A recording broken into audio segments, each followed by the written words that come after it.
It's about time people held political leaders accountable.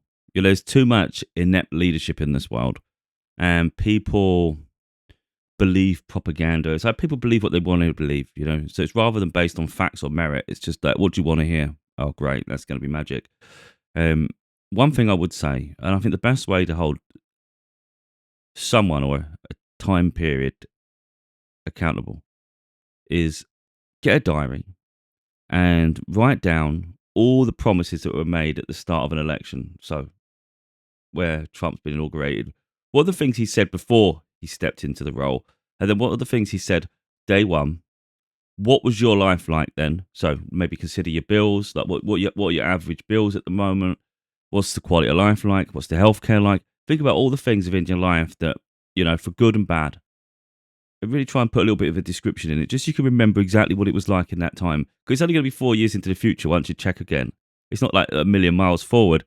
But the thing is, by then, you can hold people accountable. You can say, well, that promise was made, and this is what my life was like. And then maybe you'll look and go, they promised to bring down the gas prices, for instance, your fuel. And maybe the prices went up. Maybe your grocery shopping was anticipated to be lower because of these tariffs that they're putting on them. All sorts of things, and price of goods should be better. All of a sudden, they're extortionately high. There's so many different things. I can't remember everything that Trump's enacted, but I know most of it was a load of nonsense. But you do get people who just believe anything, and I think this isn't me mocking. It's really important you hold people accountable, though. You can't just believe everything someone says, and at the end you forget everything they promised and say, "Oh, they did great," and it's like, did they do great? It's a bit like on social media. There's a lot of tarot readers now. I do my own tarot. I've shown it. I've shared the results. I don't do it for other people. I do it for me. So I don't make profound statements for the future for other people and these things. I just do it for my own life. But there's a lot of tarot readers that will say this and this and this and this. But the thing is, people see so many after, they're never held accountable. If you was to write down the reader and then say what they said and then see if it comes true later, then you're holding people accountable. And it really is the same thing. There's something else I recognise is leaders, and this specifically in the USA. In Europe, I think it's far more balanced. But in the USA specifically, the leaders, for the most part, are very old people. Like, why is that? And it's quite obvious to me, but it's not. I'm not saying this is absolute, but it's like my belief. I believe the older someone is, the more they are ingrained in the establishment. So, through politics, for instance, let's say you make it to Congress. I don't know the levels here, but let's say someone managed to buy your vote. A bit like the way this Meta thing has been with TikTok. We've seen people, the Congress people, where they've bought stocks in Meta after, which is quite corrupt. But let's say someone's shown an ability to be coerced and corrupted. So the people who will power and can decide who to put as their presidential candidate and things, that's who you're going to pick. If you want to control the country, you're going to say, well, this person toes the line. So does this one. When we need them and we offer that, they will do what we need them to do. So all of a sudden, you've got realistically coercive people in charge. And the best way to know they're going to toe the line is to test them for a longer period. So they only get to be president later on in life after many tests. It's quite crazy. It's the only thing that makes sense, because why else? It's someone younger, they haven't been tested enough in that sense. But people will put that down as inexperience. They don't have the experience to go with the position. I'm sorry, you don't need to be 70 years old to have a wise head on your shoulders, to know right from wrong, to have a balanced outlook on life, to be intelligent. You don't need to be that age. If anything, they're going senile and they're getting delusional. You can have a political leader who's someone of my age, for instance. You don't need to be freaking on your deathbed and struggling to walk. It's just crazy. So that's not a really good image anyway. If you want to come across as present yourself as a powerful nation, you need to have someone who has authority. And I think of a decent age, not these geriatric people. I was crazy. I find it maddening. I really do. What's something else I was going to address? Can't remember now. I think that's just throwing me off for a loop now. I don't want to keep focusing on America, see, because it's getting a bit irritating to me personally. I'm getting bored seeing the chaos that's coming from there. I do like the fact that there's been European leaders already that I've seen on TikTok speaking out and being defiant, and I'm all for that. That's what I want. Powerful leaders who can articulate their message well, and they have. And it's been that's a godsend because people need to stand firm against tyrants. Now, the problem is I didn't think from the outside looking in, I didn't think Biden was any good either. So, it's like one idiot after another. This is the real problem. Who? What? I think this is where I find it confusing, like terrible. It's like who? It's like who'd you pick? And again, I think they had I can't remember the Kennedy, one of the Kennedy brothers, but is it cousin? I can't remember. But either way, he was really old as well. When you looked at the candidates at a certain point in the presidential race, they were all old. There wasn't one young person amongst them. It says everything, doesn't it? But yeah, like I said, I think people need to be held accountable, and I think there's too much of this corruption in the world.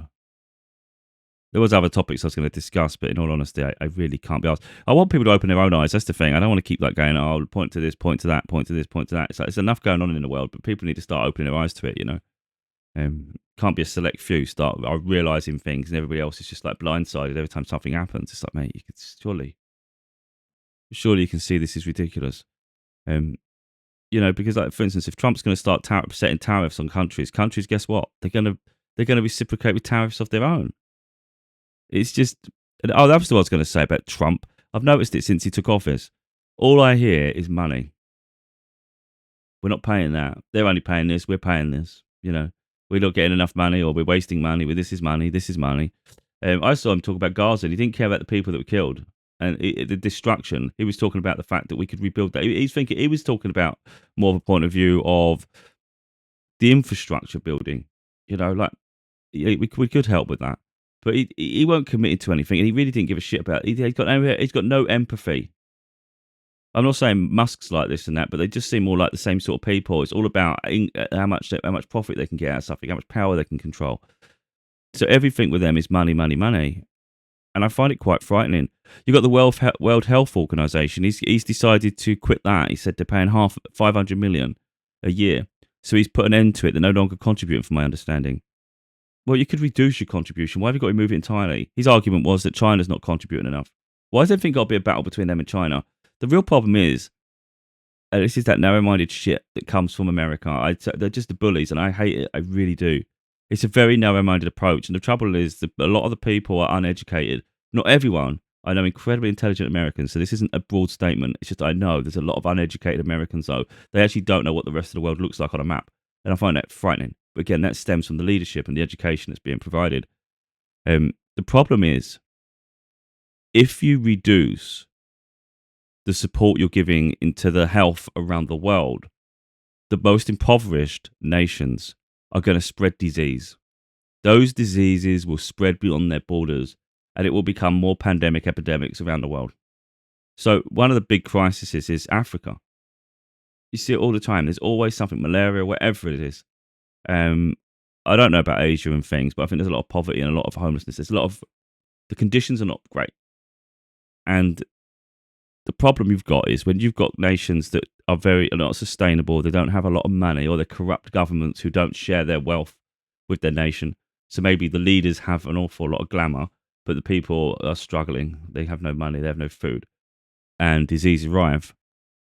Once disease gets out of control, it's very hard to contain it. So if you can fund healthcare and provide vaccinations for those that can't afford it, you literally can negate and stem a pandemic, epidemics, whatever you want to call it, around the world. So when a country like America says, we're not contributing to this anymore, I talk about it a lot, especially considering they've now just said they're not going to take part in the climate accord either. So they're not taking part. They don't believe in climate change anymore. So they're not prepared to invest now in the health of the world, even though in other countries are. They're not prepared to set limits on how many fossil fuels they're burning and things like this to help repair the ozone layer, to protect Earth from any more climate disasters. They're saying, we're not doing that because money's more important. We need to keep producing. Meanwhile, other countries are taking the responsibility seriously. But the funny thing is, with America, they'll be the first to moan and complain. when there's wildfires, when there's earthquakes, when there's flooding, when there's tornadoes, when there's hurricanes. It'd be the first thing is like we're on the path for all these things, but they'll recognise it's getting stronger and stronger. And you only have like the government, the leaders only have themselves to get blame. And when another pandemic floods through the country and it can't be contained, and it starts taking out people, you know, I think when it comes to illnesses, it's not always like the poorest suffer. The poor do suffer, but it doesn't. Viruses and stuff, they don't discriminate between the rich and the poor. So yeah, I think when you try and save a penny here, you're risking an awful lot over there. And I just think America is so short-sighted. It's crazy. And Donald Trump is a terribly dangerous person, I think, personally, because he's all about his ego. He reminds me of the emperors of Rome. He actually reminds me of Joaquin Phoenix in Gladiator. One of the Senate guys said, he will. I can't remember exact words, but it's like he will give them blood, or he'll give them. What was it? Do you know, like fighting or something? Anyway, and they will love him for it. And that's the thing. You distract the people, and they love you for it. So when he makes grand statements like we're going to do this, I've seen some of these Trump people now. They said they're going to take Canada, and people are like, yeah, and it's like you are thick as shit. You know, they get no thought process. No thought process at all to all the consequences of all of everything. They just don't think. It's like everything's a conquest for them. It's like it's a game or like a board game. And yeah, you've got the other thing that's quite dangerous is when someone is getting old, they recognise life is now short for them. They're very limited. How do they want to be remembered? Some of them want to make grand statements. Again, Hitler. It's the thing, you know, they've got nothing to lose in an extent, and they'll smile while they cause chaos. And that's what I see Trump doing. Again, I don't think the alternatives are much better anyway. So it's not like a case of you go, oh, you know, I can't believe we voted for him. Who else did you have a choice to vote? They're all shit. They're all shit. I mean, to be honest, we have the same problem in the UK. So I'm not saying like on our side we're perfect, but I think our politics and things is far more balanced and fair. Not perfect, has its issues, has serious issues, and we get fed up over here too. Because there's no systematic change. It's just a changeover from like to like, and it's really annoying. But at some point, a party needs to exist that can challenge the status quo, and people need to be able to believe in that party. Because all that happens a lot of the time is you vote for the radical change, but only a handful of people select them. So let's say it's split. In the UK, for instance, we're going to use UK. I think you've got, like in America, you've got Democrats, Republicans. Okay, we do that.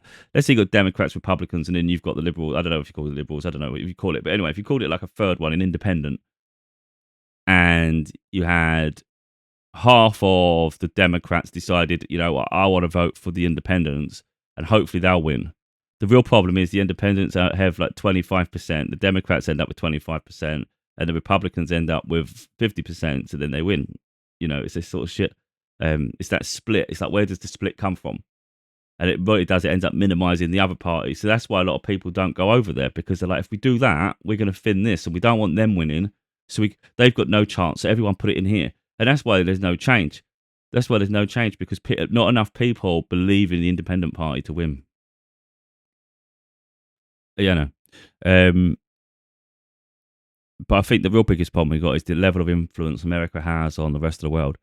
And I talk about it a lot. I think it needs that power dynamic really needs to shift, because it's quite funny. I'm actually most curious of all the statements Trump's made in terms of like the world stage and things. One of the ones I'm really intrigued by is Greenland. You know, he might have diplomatic ties with like Canada, where he can say some stupid things, and you know, and there could be tariffs between the two. It'd be like tit for tat for a bit. He ain't going to get anywhere, I wouldn't have thought. He's going to have issues with Mexico now, and then he's obviously got the Panama situation. But Greenland is a completely different thing, because it's literally it's owned by, it's a Denmark province. Denmark is a European nation. I think they're part of NATO. You can't just invade a country like that. You can't just go, oh, you know, we're the bigger bite America. You can't just go around just starting to just take land you want just because you say you don't know what. That's an important economic security or something. So that's not how the world works. You can't just start going playing that shit. Um, but yeah. So what I'm saying is, I think we should really be held accountable. I think if you start maybe leaving diaries of what people say, what your life's like, and then see what your life's like in 4 years, and attribute certain aspects to what was promised, and then see if they've improved or not. Because at the moment, people just don't hold anyone accountable. They say they were great, and really, did they do anything good? Because the thing is, you can make grand statements, and it can look great on paper, but the overall, it's like, how does it affect your daily life? That's where it really, really matters. How does it affect your daily life? You can make all these things, saying we're gonna set tariffs for China, for instance, and maybe that affects the price of goods. But maybe you're not someone that buys an awful lot of clothes. You don't really notice it. Maybe other people do who buy a lot of clothes. They notice the prices are crazy. Well, that's not going to affect you so much. But maybe let's say all of a sudden, like the TikTok man, let's say that person buys that, but you like TikTok, and let's say TikTok was getting banned. Now, all of a sudden, your day has your lifestyle is being disrupted because all of a sudden they're taking control and they're overexerting really their interference. They shouldn't have that level of control to stop you enjoying something like that. You know, you can't keep hiding behind things and keep hiding behind national security as a reason, because it's like you can do that for anything. And then you could say like that's actually this within that period that's been a disruption. Um, Maybe you're against the abortion, them repelling the abortion things, you know, and women's rights. So maybe you're someone who that actually impacts. So that you're looking and thinking, well, okay, they said they wouldn't do this, they said they wouldn't do that, but I'm having a hard time with this, and they really took away my like thing, and they took away my right to my body. No one should have that power. Um, so now all of a sudden you're noticing actual things that are impacting your daily life, and I think that's where you hold people accountable. Um, Otherwise, people just get out of jail free passes where they just get away with it, and it's like no accountability, you know. And it's a bit like where people have said this with this TikTok ban. It's subverted people's attention away from the California fires.